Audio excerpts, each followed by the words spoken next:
Hi guys, welcome back to my channel. It is currently September and a lot of you guys are just waiting in the mail to receive your visa and ready to literally leave to Spain. So I wanted to make this video to help you guys out with your packing situation and kind of give you some pointers as to what you should take and what you shouldn't take. Because last year when I was moving to Spain, I think I was trying to do too much and it ended up being such a hassle. As you guys saw, when I first arrived in Spain, I was just so stressed out and going crazy. But right before I was going to Spain, I was literally like, oh, it's gonna be fine, I'll figure it out, with no planning, none whatsoever. I literally was just like, I'm just wing it. Because mainly I don't like to stress myself out too much, and I just kind of decided like, okay, I'll figure it out once I get there. And then once I did get there, I was like, okay, this is a disaster. I'm going insane. So I just wanted to give you guys a few tips before you do move to Spain, specifically what you should pack and what you shouldn't. So I'm just gonna go ahead and get into it.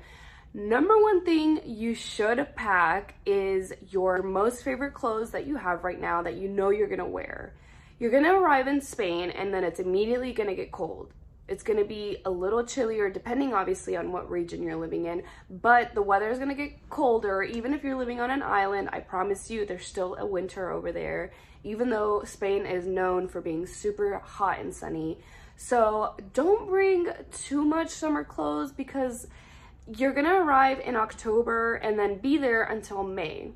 These are mostly cold months, so don't try to bring too many summer things because you will not end up using a lot of them until literally once you leave. When I first arrived in Spain, it was very, very hot, but don't bring like a whole wardrobe for the summer. Just literally bring your most frequently used things. Like if you have 5 different pairs of jeans, only bring 1 or 2. You do not need 5 different pairs of jeans.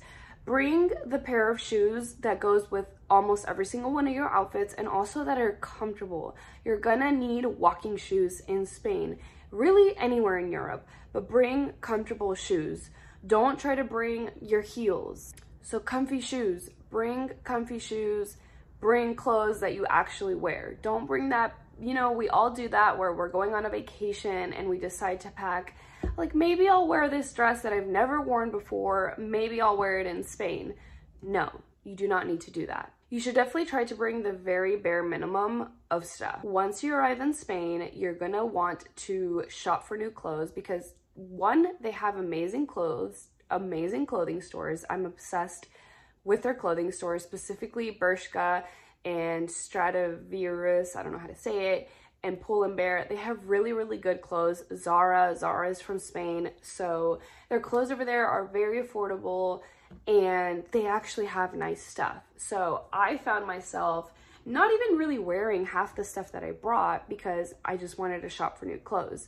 So don't try to overpack whenever you're first moving to Spain because it's literally gonna be your worst nightmare. You're gonna arrive and you're gonna be like, I literally have so much stuff, I don't even know like where to put it, because closets in Spain are miniature. They're very tiny. They're not like how they are in the US. If you get really, really lucky, you might get a closet space that is big enough to fit all your stuff. However, most closets are small, if you even have a closet. I just kind of had one of those dressers and I just had to make my clothes fit. I literally would put multiple like shirts on one hanger to make my clothes fit. Like my closet was so small. You guys can look back at my videos and see, because I filmed how my room ended up turning out and everything after it took me like 3 weeks to find an apartment. But when I was moving from like hotel to hotel, Airbnb to Airbnb, I was having to haul all my stuff. And I just found that if I would have packed a lot less and just like went over there with literally my very, very bare essentials, then I could have just bought stuff once I was settled in and ready to like acquire more clothes, you know? So do not try to overpack. Don't try to bring like an outfit for this, an outfit for that. You don't need it. I promise you. If an event comes up that you need something for, then you can buy it out there. trust me on this. You don't want to bring too much stuff. I had to pay over $100 of overweight luggage fees when I first moved over there, which I was okay with.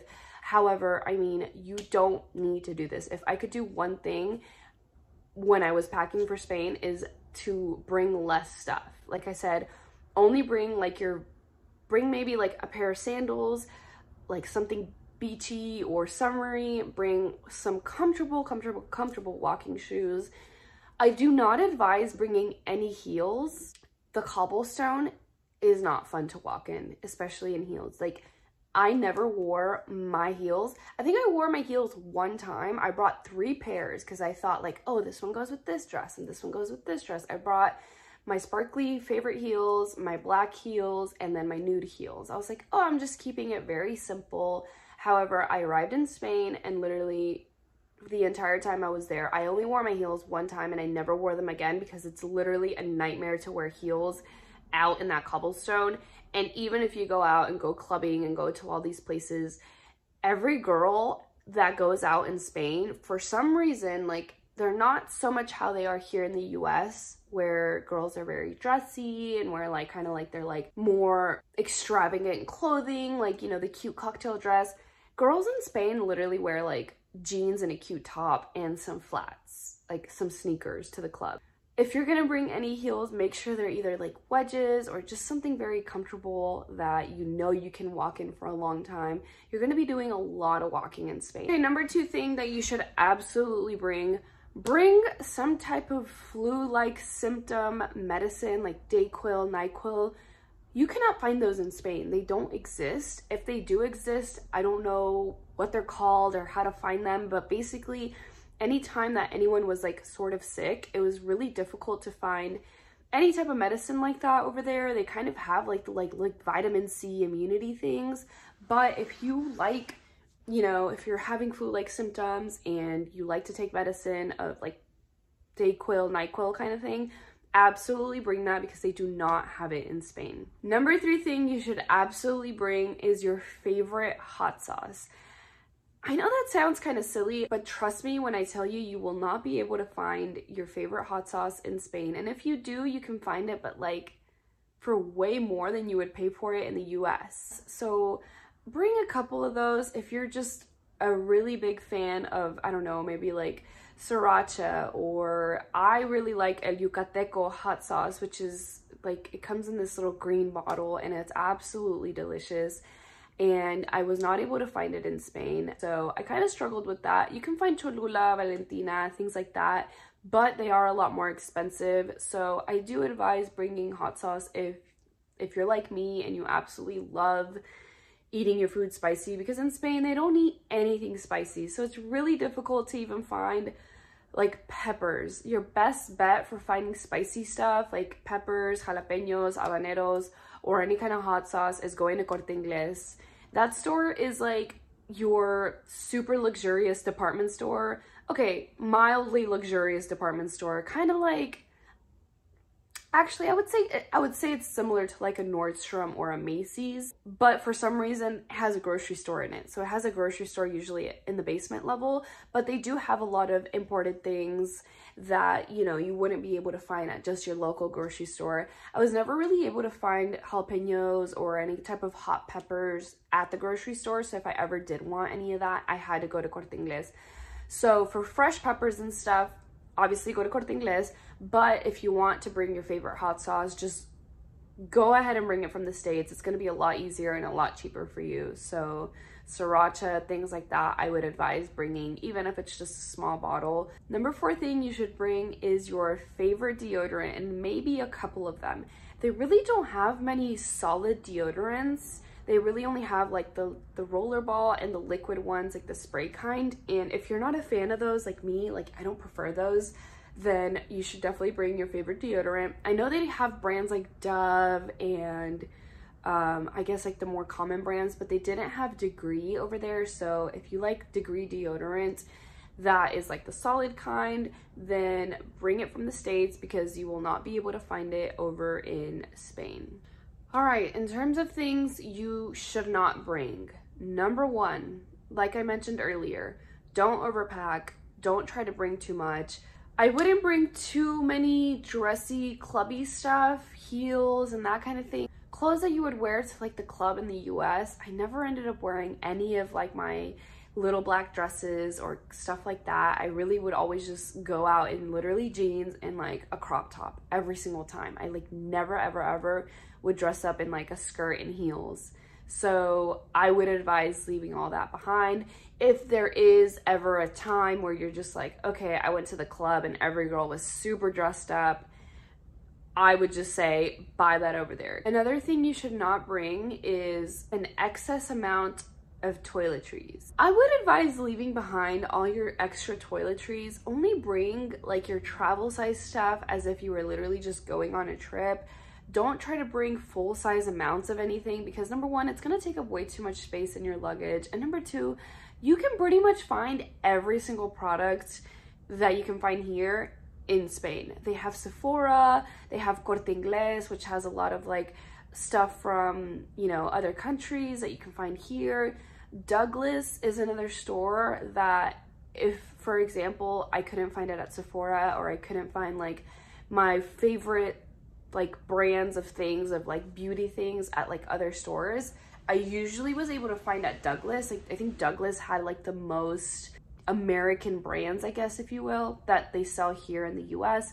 So if there's ever like any specific thing that you're super like obsessed with, like I have to have this eye cream, I have to have this moisturizer or this face wash, then you can Google it, Douglas. I don't know what exactly the website is called. I'll try to link it below and see if they have it in stock, but likely you can find that, or you can find some other alternative to it. They also have this store called Primor, Primor, I believe. They also have a bunch of stuff. They have all your brands like L'Oreal and Maybelline and all those that we're used to, like all the drugstore brands they have over there. So you don't need to be worrying about bringing like, oh, this is my favorite foundation, I need to bring 3 of them, or this is my favorite like eye cream, I need to bring 5 of them because I'm gonna run out.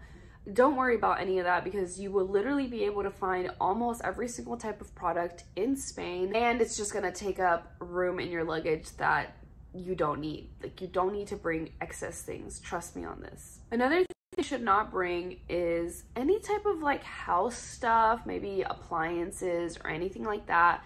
You don't need to be worrying about any house stuff until you're in Spain. And also it's such a hassle to even bring, so I don't advise trying to bring any of that. I know you're like thinking like, okay, like I'm moving over there, I use this daily and I use that daily and I need to bring that, or I need to bring a different smaller travel version of it. You can pretty much find anything that you can find here in Spain, literally anything, and you can find them really cheap too. So don't worry about bringing all your favorite like appliances or whatever else like you might think you need. You will likely be living in an apartment that's fully furnished, and you should live in an apartment that's fully furnished. You won't have to worry about bringing anything. Don't bring bed sheets, don't bring towels, don't bring any of that stuff that's just bulky and it's gonna take up space, because you can either have that already included in your apartment whenever you move in, because most houses are fully furnished. Like I didn't have to buy anything when I was over there besides like, oh, my house didn't have a toaster, I bought a toaster, but then now I just have this toaster sitting in storage. So if you can live without these kind of things, then I don't advise like buying them. Like I bought a blender and I literally used it 2 times and never again. But like certain things that you might need, don't worry about that right now. You don't need to worry about, do I need this? Do I need that? Once you get over there, you're gonna be apartment hunting. You're gonna see, you know, what the house comes with, what it doesn't. Anything that you absolutely need, you could just buy. You don't have to worry about bringing any of that stuff. It's bulky, it takes up space, and you're only gonna be living there for 8 months. Like, you don't need to be buying like a bunch of house stuff or like your personal towels, unless you just really don't like the idea of using towels that, you know, other people obviously have used before. But I mean, you stay at Airbnbs and you stay at hotels, like people have used those bed sheets and those towels before you, and the mattress and all that kind of stuff. So I mean, I personally don't care too much about that kind of thing, but if you do, regardless, buy all that once you're in Spain. Do not travel from the States to Spain with towels and sheets. You don't need all that. Another thing you should not bring, I ruined one of my flat irons before whenever I traveled to Europe. Because of the voltage, their voltage is different than it is here. So if you plug in like, I know like hair straighteners and blow dryers, hair blow dryers, if I'm not mistaken, they need to have like a certain voltage. And I think the one in Europe is either higher or lower. I really don't remember. But basically, if you're gonna bring a straightening iron for your hair, or you know, like a curler or that kind of thing, make sure it's dual voltage. I actually found one on Amazon that I took with me. It was like $20, and I left my good one back at home because I had already ruined a good one before when I went to Europe like years ago. Would not advise bringing hair straightener and that kind of thing unless you know for sure that it's dual voltage. Otherwise, you can ruin it when you're over there. You might not know that it's gonna get ruined until you turn it on and it starts literally smoking, because that's what happened to me. And once I brought it back to the US, it was just completely ruined. It kept smoking, and I was never able to fix it. You do need a specific converter for those if you're gonna bring your flat iron that you already have. If you do really want to bring your flat iron or your curling iron from the US, then I do advise getting a voltage converter. I'm just kind of traumatized from my experience before where I thought I was using a voltage converter. I don't know if it was a dual voltage converter or not, and it ended up ruining my straightener either way. So if you guys want to comment below if anyone has experience in this, do the voltage converters actually work? Or maybe if you're looking one up on Amazon, read the comments and see for sure, just so it doesn't ruin like your really nice, you know, straightener or whatever if you paid a lot of money for it. Another thing you should bring, but I kind of think this one's a little obvious, is international plugs. You can get a bunch of them on Amazon for really, really cheap. I'll link the ones that I got below. You should definitely bring at least a few. I think they're a lot cheaper to get here in the States than they are to get over in Europe. So that's pretty much all I have for this video. Don't forget to like this video, subscribe if you haven't already, and I will see y'all on the next video. Bye!